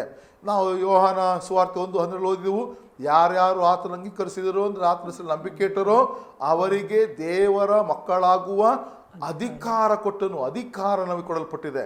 ನಾವು ಆತನ ಮಗಳು ಎನ್ನುವಂಥ ಅಧಿಕಾರ ನಮಗೆ ಕೊಡಲ್ಪಟ್ಟಿದೆ. ಆ ಅಧಿಕಾರ ಇರುವುದರಿಂದ ನಾವು ತಂದೆಯ ಬಳಿಯಲ್ಲಿ ನಾವು ಧೈರ್ಯವಾಗಿ ನನಗೆ ಅದು ಕೊಡು ಎಂಬುದಾಗಿ ನಾವು ಕೇಳಲಿಕ್ಕೆ ಸಾಧ್ಯ. ಸೊ ಹೇಗೆ ಯೇಸು ಕ್ರಿಸ್ತನಿಗೆ ಅಧಿಕಾರ ಇದೆಯೋ ಹಾಗೆ ನಮಗೂ ಕೂಡ ಅಧಿಕಾರ ಕೊಡಲ್ಪಟ್ಟಿದೆ. ನಾವು ರೋಮಾಪತ್ರಿಕೆಯಲ್ಲಿ ನೋಡುವಾಗ, ರೋಮಾಪತ್ರಿಕೆ ಅದರ 8ನೇ ಅಧ್ಯಾಯ, ರೋಮಾಪತ್ರಿಕೆ 8ನೇ ಅಧ್ಯಾಯ ಮೊದಲನೇದಾಗಿ ಅದರ 14ನೇ ವಾಕ್ಯ. ಯಾರು ದೇವರ ಆತ್ಮನಿಂದ ನಡೆಸಿಕೊಳ್ಳುತ್ತಾರೋ ಅವರು ದೇವರ ಮಕ್ಕಳು. ಓಕೆ, ಯಾರ್ಯಾರು ದೇವರ ಆತ್ಮ ನಡೆಸಿಕೊಳ್ಳುತ್ತಾರೋ ಅವರು ದೇವರ ಮಕ್ಕಳು. ನಂತರ 16-17 ವಾಕ್ಯ. ನಾವು ದೇವರ ಮಕ್ಕಳಾಗಿದ್ದೇವೆಂಬುದಕ್ಕೆ ಪವಿತ್ರಾತ್ಮನೇ ನಮ್ಮ ಆತ್ಮದೊಂದಿಗೆ ಸಾಕ್ಷಿ ಹೇಳುತ್ತಾನೆ. ಮಕ್ಕಳಾಗಿದ್ದರೆ ಬಾಧ್ಯರಾಗಿದ್ದೇವೆ, ದೇವರಿಗೆ ಬಾಧ್ಯರು, ಕ್ರಿಸ್ತನೊಂದಿಗೆ ಬಾಧ್ಯರು. ಹೇಗೆಂದರೆ ಕ್ರಿಸ್ತನಿಗೆ ಸಂಭವಿಸಿದ ಬಾಧೆಗಳಲ್ಲಿ ನಾವು ಪಾಲುಗಾರರಾಗುವುದಾದರೆ ಆತನ ಮಹಿಮೆಯಲ್ಲಿಯೂ ಪಾಲುಗಾರರಾಗುವೆವು. ಇಲ್ಲಿ ನೋಡ್ತೇವೆ, ಮಕ್ಕಳಾಗಿದ್ದರೆ ಬಾಧ್ಯರಾಗಿದ್ದೇವೆ, ದೇವರಿಗೆ ಬಾಧ್ಯರು, ಕ್ರಿಸ್ತನೊಂದಿಗೆ ಬಾಧ್ಯರು. ಹೇಗೆಂದರೆ ಕ್ರಿಸ್ತನಿಗೆ ಸಂಭವಿಸಿದ ಬಾಧೆಗಳಲ್ಲಿ ನಾವು ಪಾಲುಗಾರರಾಗುವುದಾದರೆ ಆತನ ಮಹಿಮೆಯಲ್ಲಿಯೂ ಪಾಲುಗಾರರಾಗುತ್ತೇವೆ. ಆವಾಗ ನಾವು ಕ್ರಿಸ್ತನೊಟ್ಟಿಗೆ ನಾವು ಮಕ್ಕಳ ಅಧಿಕಾರ ಅಥವಾ ಮಕ್ಕಳ ಸ್ಥಾನಮಾನವನ್ನು ನಾವು ಹೊಂದಿರೋದಾಗಿದ್ದರೆ ಆ ಕ್ರಿಸ್ತನು ಅನುಭವಿಸಿದಂಥ ಹಿಂಸೆಗಳಲ್ಲಿಯೂ ನಾವು ಪಾಲುಗಾರಾಗ್ತೇವೆ. ಕ್ರಿಸ್ತನು ಅನುಭವಿಸಿದ ಹಿಂಸೆಗಳಲ್ಲಿ ನಾವು ಪಾಲುಗಾರಾಗುವುದಾದರೆ ನಾವು ಆತನ ಮಹಿಮೆಯಲ್ಲಿಯೂ ನಾವು ಪಾಲುಗಾರಾಗ್ತೇವೆ. ಇವಾಗ ಯೇಸು ಕ್ರಿಸ್ತನಿಗೆ ಯಾವ್ಯಾವುದರ ಮೇಲೆ ಹಕ್ಕು ಇದೆಯೋ, ಬಾಧ್ಯತೆ ಇದೆಯೋ, ಆತನ ಮಕ್ಕಳಾಗಿ ಮಾರ್ಪಡುವಂಥ ನಮಗೆಲ್ಲರಿಗೂ ಸಹ ನಮಗೆ ಆ ಬಾಧ್ಯತೆಯನ್ನು, ಹಕ್ಕನ್ನು ಆತ ನಮಗೆ ಕೊಡುವ ಆತನಾಗಿದ್ದಾನೆ. ಆವಾಗ ದೇವರಿಂದ ಹುಟ್ಟಿದವನು ಎಂಬುದಾಗಿ ಹೇಳುವಾಗ ಅವನು ಮೊದಲನೇದಾಗಿ ಅವನು ಯೇಸು ಕ್ರಿಸ್ತನನ್ನು ಅವನು ದೇವರೆಂಬುದಾಗಿ ಅವನು ನಂಬುವವನಾಗಿದ್ದಾನೆ. ಹಾಗೆ ಯೇಸು ಕ್ರಿಸ್ತನನ್ನು ದೇವರು, ಯೇಸುವನ್ನು ಕ್ರಿಸ್ತನು ಎಂಬುದಾಗಿ ಅವನು ನಂಬುವಾಗ ಅವನು ಮೊದಲನೇ ಹಂತವಾಗಿ ಮಾಡಬೇಕಾದಂಥ ಸಂಗತಿ, ಅದರಲ್ಲಿ ಅವನು ಪಶ್ಚಾತ್ತಾಪಪಟ್ಟು ಮಾನಸಾಂತರ ಹೊಂದಿ ಪಾಪಗಳಿಗೆ ಕ್ಷಮಾಪಣೆಯನ್ನು ಹೊಂದಿಕೊಳ್ಳಬೇಕು. ಎರಡನೇದು, ಯೇಸುವನ್ನು ರಕ್ಷಕನು ಒಡೆಯನೆಂಬುದಾಗಿ ತನ್ನ ಹೃದಯದಲ್ಲಿ ತಾನು ಸ್ವೀಕಾರ ಮಾಡಿ ಆತನ ದೇವರೆಂಬುದಾಗಿ ನಂಬಬೇಕು. ಹಾಗೆ ಮಾಡುವಂಥ ಸಮಯದಲ್ಲಿ ಆ ಮನಪರಿವರ್ತನೆ, ಮಾನಸಾಂತರವನ್ನು ಜೀವಿತದಲ್ಲಿ ನಡೆಯುವಾಗ ದೇವರು ಅವನನ್ನು ನೀತಿವಂತನು ಎಂಬುದಾಗಿ ಅವನನ್ನು ಎಣಿಸ್ತಾನೆ. ಹಾಗೆ ಅವನು ನೀತಿವಂತನಾಗಿ ಮಾರ್ಪಟ್ಟ ಮೇಲೆ ಅವನಲ್ಲಿ ಒಂದು ನೂತನ ಸ್ವಭಾವ, ಒಂದು ನೂತನ ಜೀವಿತ ಅವನಲ್ಲಿ ಉಂಟಾಗ್ತದೆ. ಆ ನೂತನ ಸ್ವಭಾವ, ನೂತನ ಜೀವಿತ ಉಂಟಾಗುವುದರ ಜೊತೆಯಲ್ಲಿ ಅವನು ದೇವರ ಕುಟುಂಬದಲ್ಲಿ ಒಬ್ಬ ಮಗನಾಗಿ, ಮಗಳಾಗಿ ಅವರು ಮಾರ್ಪಡುತ್ತಾರೆ. ಹಾಗೆ ಮಗನಾಗಿ, ಮಗಳಾಗಿ ಮಾರ್ಪಡುವುದರ ಜೊತೆಯಲ್ಲಿ ನಾವು ನೋಡ್ತೇವೆ ಆ ಮಕ್ಕಳ ಅಧಿಕಾರ ಅವರಿಗೆ ಕೊಡಲ್ಪಡುವುದರಿಂದ ಆ ಯೇಸು ಕ್ರಿಸ್ತನಿಗೆ ಆ ತಂದೆಯ ಆಶೀರ್ವಾದಗಳಲ್ಲಿ, ಆ ತಂದೆಯ ಸಂಪತ್ತಿನಲ್ಲಿ ಹೇಗೆ ಹಕ್ಕು ಬಾಧ್ಯತೆಗಳಿದೆಯೋ ಹಾಗೆ ದೇವರ ಮಕ್ಕಳಾಗಿ ಮಾರ್ಪಡುವಂಥ ನಮಗೊಬ್ಬೊಬ್ಬರಿಗೂ ಕೂಡ ಆ ಎಲ್ಲದರ ಮೇಲೆ, ದೇವರಿಗಿರ್ತಕ್ಕ ಪ್ರತಿಯೊಂದು ಸಂಪತ್ತಿನ ಮೇಲೆ, ಆತ್ಮಿಕ ವರಗಳ ಮೇಲೆ ನಮಗೆ ಆ ಹಕ್ಕು ಬಾಧ್ಯತೆಗಳು ನಮಗೂ ಸಹ ಉಂಟಾಗುವಂಥದ್ದಾಗಿದೆ. ಆವಾಗ ಅಲ್ಲಿ ಪೌಲನು ಹೇಳಿದ ಹಾಗೆ ಕೊನೆಯದಾಗಿ ಹೇಗೆ ನಾವು ಕ್ರಿಸ್ತನೊಂದಿಗೆ ಬಾಧ್ಯರಾಗಿದ್ದೇವೆಯೋ, ಕ್ರಿಸ್ತನ ಅನುಭವಿಸಿದಂಥ ಶ್ರಮೆಯಲ್ಲಿ ಕೂಡ ನಾವು ಪಾಲುಗಾರಾಗ್ತೇವೆ, ಹಿಂಸೆಯಲ್ಲಿ ಪಾಲುಗಾರಾಗ್ತೇವೆ, ಅದರ ಜೊತೆಯಲ್ಲಿ ಆತನ ಮಹಿಮೆಯಲ್ಲಿಯೂ ನಾವು ಪಾಲುಗಾರಾಗ್ತೇವೆ. ಆವಾಗ ದೇವರಿಂದ ಹುಟ್ಟುವುದೆಂಬುದಾಗಿ ಹೇಳುವಾಗ ಇಷ್ಟೆಲ್ಲ ಸಂಗತಿಗಳು ಒಬ್ಬ ವ್ಯಕ್ತಿಯ ಜೀವಿತದಲ್ಲಿ ಅದು ನಡೆಯುವಂಥದ್ದಾಗಿದೆ. ಖಂಡಿತ ಭಾಷೆ ಬಹಳ ಉತ್ತಮವಾಗಿ ದೇವರಿಂದ ಹುಟ್ಟುವುದ ಬಗ್ಗೆ, ಹುಟ್ಟು ಎಂದರೇನು, ಹುಟ್ಟಿದರ ಮೂಲಕ ಆಗುವಂಥ ಎಲ್ಲ ವಿಷಯಗಳ ಬಗ್ಗೆ ನೀವು ತುಂಬ ಸವಿಸ್ತಾರವಾಗಿ ನಮಗೆ ತಿಳಿಪಡಿಸಿದ್ದೀರಾ. ನೀವು ತುಂಬ ವಂದನೆಗಳು. ದೇವರು ನಿಮ್ಮ ನಿನ್ನೆ ಹೇಳಾಗಿ ಆಶೀರ್ವಾದ ಮಾಡಲಿ, ಇನ್ನೂ ಆತನ ಸೇವೆಯಲ್ಲಿ ಉಪಯೋಗಿಸ್ಕೊಳ್ಳಿ ನಾವು ಪ್ರಾರ್ಥನೆ ಮಾಡ್ತೇವೆ. ಕೊಟ್ಟಂಥ ಈ ಅವಕಾಶಕ್ಕಾಗಿ ನಿಮಗೂ ಕೂಡ ವಂದನೆ ಸಲ್ಲಿಸ್ತೇನೆ. ದೇವರ ಈ ವಾಕ್ಯಗಳನ್ನು ಆಶೀರ್ವಿಸಲಿ, ಅನೇಕರಿಗೆ ಅದು ಪ್ರಯೋಜನಕರವಾಗಿರಲಿ ಎಂಬುದಾಗಿ ಹಾರೈಸ್ತೇನೆ. ಇದರ ಮೂಲಕವಾಗಿ ದೇವರ ನಾಮವು ಕೂಡ ಮಹಿಮೆ ಹೊಂದಲಿ, ದೇವರ ರಾಜ್ಯದ ಕಟ್ಟೋಣದ ಕೆಲಸ ಕೂಡ ಆಗಲಿ ಎಂಬುದಾಗಿ ನಾನು ಕೂಡ ಹಾರೈಸ್ತೇನೆ. Thank you. ಪ್ರಿಯ ವೀಕ್ಷಕರೇ, ಈ ಒಂದು ದೇವರಿಂದ ಹುಟ್ಟುವುದು ಅಂದರೇನು, ದೇವರಿಂದ ಹುಟ್ಟುವುದು ಹೇಗೆ, ದೇವರಿಂದ ಹುಟ್ಟುವುದರಿಂದ ಉಂಟಾಗುವಂಥ ಅಥವಾ ಲಾಭಗಳೇನು, ಅಥವಾ ಅದರಿಂದ ಬರುವಂಥ ನಮಗೆ ಸಿಗುವಂಥ ಪ್ರತಿಫಲಗಳು ಏನು, ಇದರ ಕುರಿತಾಗಿ ಸವಿಸ್ತಾರವಾಗಿ ಪಾಸ್ಟರ್ ಜಾನ್ ಫಿಲಿಪ್ ಅವರು ನಮಗೆ ತಿಳಿಯಪಡಿಸಿದ್ದಾರೆ. ಈ ಒಂದು ಕಾರ್ಯಕ್ರಮ ನಿಮಗೆ ಆಶೀರ್ವಾದದಾಯಕವಾಗಿತ್ತು ನಾನು ನೆನೆಸ್ತೇನೆ. ಪ್ರಿಯ ವೀಕ್ಷಕರೇ, ನಿಮ್ಮಲ್ಲಿ ಯಾವುದೇ ಸತ್ಯವಾದ ಕುರಿತಾಗಿರುತ್ತೆ, ಯಾವುದೇ ಪ್ರಶ್ನೆಗಳಿರುವುದಾಗಿದ್ದರೆ ನಮಗೆ ಬರೆದು ಕಳುಹಿಸಿರಿ, ಅಥವಾ ನಮಗೆ ಕರೆ ಮಾಡೋದರ ಮೂಲಕ ಅಥವಾ ವಾಟ್ಸಪ್ಗಳ ಮೂಲಕ ಯಾವುದರ ಮೂಲಕ ನಮಗೆ ತಿಳಿಯಪಡಿಸಿದಾದರೆ ನಾವು ತಿಳಿದಂಥ ಒಂದು ಉತ್ತಮ ಸೇವಕರ ಮೂಲಕ ನಿಮಗೆ ಅದಕ್ಕೆ ಉತ್ತರ ಕೊಡಲಿಕ್ಕೆ ನಾವು ಪ್ರಯತ್ನ ಪಡ್ತೇವೆ. ಪ್ರಿಯರೇ, ಈ ಒಂದು ಕಾರ್ಯಕ್ರಮವನ್ನು ವೀಕ್ಷಿಸೋಕ್ಕೆ ತುಂಬ ಧನ್ಯವಾದಗಳು. ದೇವರು ನಿಮ್ಮನ್ನು ಹೇಳೋಕೆ ಆಶೀರ್ವಾದ ಮಾಡಲಿ. ಮುಂದೆ ತಿರುಗೊಂದಾವರ್ತಿ ಇನ್ನೊಂದು ಕಾರ್ಯಕ್ರಮವನ್ನು ನಿಮಗೆ ಬರಲಿಕ್ಕಿದ್ದೇವೆ. ಅಲ್ಲಿಯವರೆಗೆ ತಪ್ಪದೇ ವೀಕ್ಷಿಸಿ ನಿಮ್ಮ ನೆಚ್ಚಿನ ಆಸರ TV. ವಂದನೆಗಳು.